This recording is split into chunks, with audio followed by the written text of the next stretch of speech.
Cariño, la vida es difícil, a veces dura, incluso injusta muchas veces, pero cuando tienes como mujer, como compañera y amiga, una persona como tú, lo malo se hace pequeño y lo grande se hace eterno. Cuando yo era pequeño jamás pensé en encontrar a alguien como tú, alguien que me cuidara, que me amara y me respetara.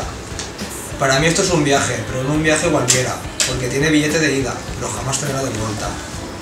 Porque cuando empezó el viaje, en el camino solo habían rosas, y una gran espina se puso por el camino. Y ahí apareciste tú, más fuerte que nunca, me cuidaste, me aguantaste, me hiciste reír, me diste la vida. Cuando no tenía ganas, nunca te separaste de mí, nunca, ni un solo segundo. Hoy es el resultado de todos estos momentos que juntos pasamos, que nos hicieron fuertes, grandes. Solo quería que todo el mundo supiera lo grande que eres, porque en esta vida pocas cosas hay claras, pero la única que tengo clara, que si volvieran a nacer, te volvería a conocer. Eres una princesa por fuera y por dentro, eres simplemente tú.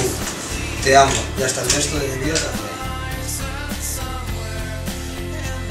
Bueno, cariño, es un día muy especial.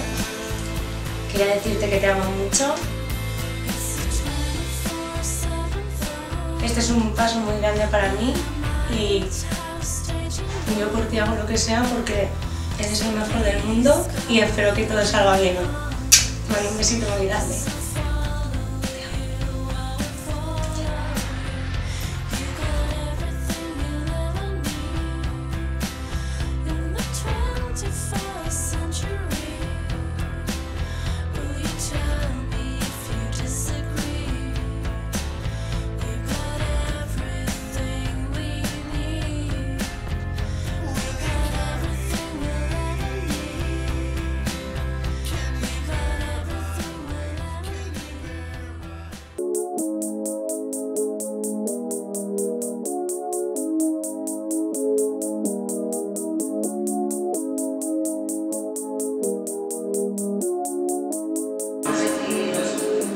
¿Estáis dispuestos?